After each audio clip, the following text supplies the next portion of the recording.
Today we're going to cover the 4 mummy movies made in the Hammer House of Horror.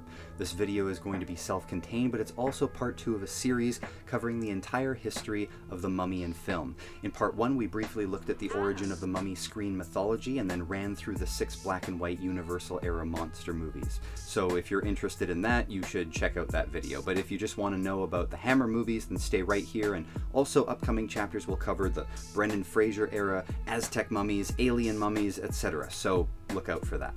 Like the video, subscribe, let's go.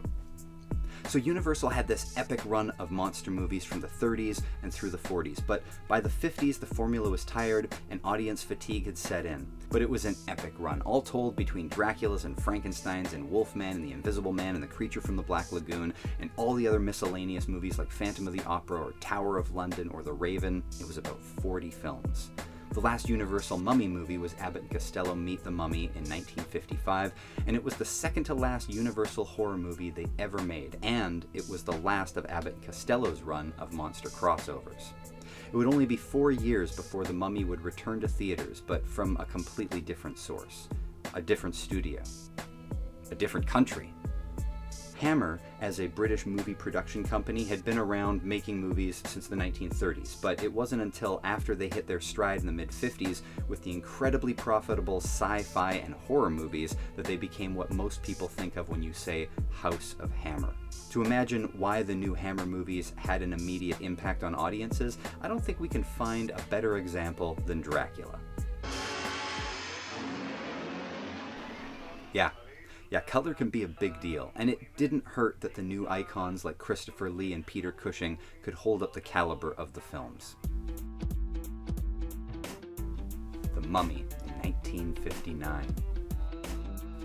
Their version of The Mummy was the 9th movie in their horror roster. They had already done 2 Frankenstein flips and a Dracula, all wildly successful, and by 1959 they'd hammered out a deal with Universal to make other titles from their library like Phantom of the Opera from 1962 and The Invisible Man, which never materialized, but first was The Mummy in 1959. Though it was called simply The Mummy, and it is a remake, it's actually a remake of The Mummy's Hand from 1940. That was the second Mummy movie. We replaced the Tana leaves with scrolls of life and death to do the magic resurrecting, and Christopher Lee plays the Mummy, who in monster form is a shiny looking mud man, so you need to get the flashback scenes if you want to see him play an Egyptian. Continuing with the story of The Mummy's Hand, Lee plays the Keres mummy, and the plot contains elements of The Mummy's Hand, The Mummy's Tomb, and The Mummy's Ghost all packed into one film. It was reviled by the original writer of the 1932 movie when it was released. It found both praise and criticism from critics, and has since found its place highly held in esteem and vaunted by horror fans.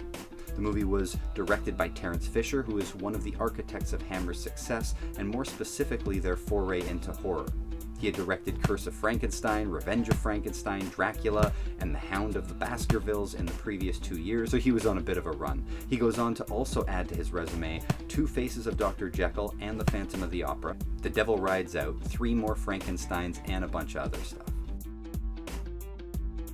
1964, The Curse of the Mummy's Tomb. Whole new mummy, all the tired old tricks. In the Universal movies, we were introduced to Imhotep in the first and Keres in the sequels, including the first Hammer production. But in their first sequel, someone decided to let them rest in peace and give us a new mummy altogether, Mummy Ra and Tef. And I gotta say, the Mummy by now looks like a papier-mâché mask, completely unable to emote. It kind of looks like they made a mask over top of the last one.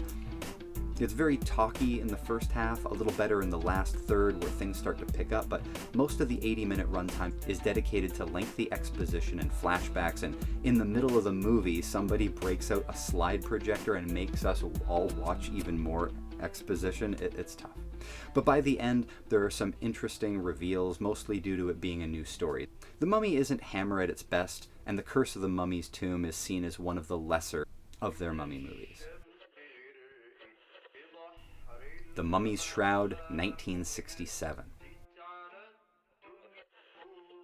Okay, we are now on our 3rd Hammer horror mummy movie, and now is the time to mention None of these are sequels or connected to each other in any way. Different mummies, different casts, different stories, every time. In 1967, we got The Mummy's Shroud. I think Shroud is the best example of my disbelief in the Hammer Studios deserts. They look especially wet and cold in Shroud. Many UK productions like Doctor Who in those years would film everything in these quarries, but they could never get them to look tropical or hot. Everything's always damp and glum and grey. But I also enjoyed this more than the previous sequel, though it might be arbitrary taste because most reviews seem to find this film as basic as the last. I actually thought it was more dynamic and engaging, but ultimately the same mummy movie tropes. As long as the tropes are done well, I'm cool with it.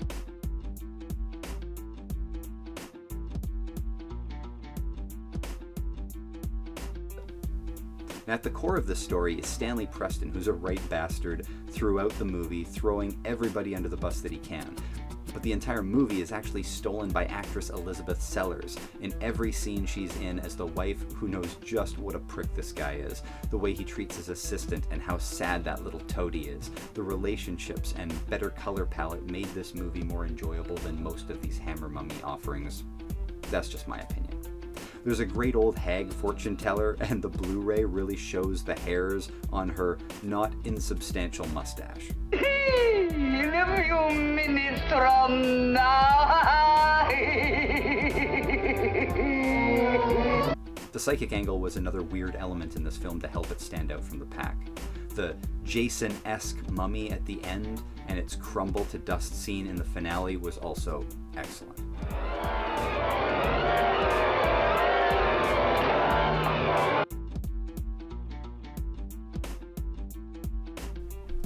1971, Blood of the Mummy's Tomb. The final Hammer Mummy production is not as strong as I'd wish. This one reverts back to the pre-1932 mummy stories where a beautiful female mummy is reincarnated without the rags. Most of the marketing revolved around the best special effect in the movie, Valerie Leon, in this slinky, revealing outfit. In general, aside from Valerie Leon, the rest of the production is fairly unremarkable. There is, of course, the fact that it was based off a Bram Stoker story titled The Jewel of the Seven Stars, but that novel had 4 adaptations to film over the next 20 years, and it starts with Blood from the Mummy's Tomb in 1971, so let's stick a pin in this mummy and come back to it in the next video, and I will cover all 4 of those. By the end of the 60s, Hammer found itself becoming dated. Where before they had been the cutting edge of horror, newer American movies were becoming more graphically violent, and so Hammer made the decision to lean more into the more contemporary setting. So instead of castles and wenches, you've got nightclubs and hippies. Blood of the Mummy's Tomb was definitely leaning toward that exploitation sex appeal angle like we would see in Dracula 1972 AD, and actually the same year, 1971, that Blood from the Mummy's Tomb came out, so did Lust for a Vampire and Twins of Evil, featuring real-life twin playmates. By 1979, the company was out of business entirely, though it has reopened as of 2008 and made small notable contributions to the Hammer legacy. Every couple years another art house boutique horror film is released, like The Woman in Black or The Lodge, and through these films Hammer is quite literally back from the grave. Thank you for watching, it means a lot. I'll see you next week.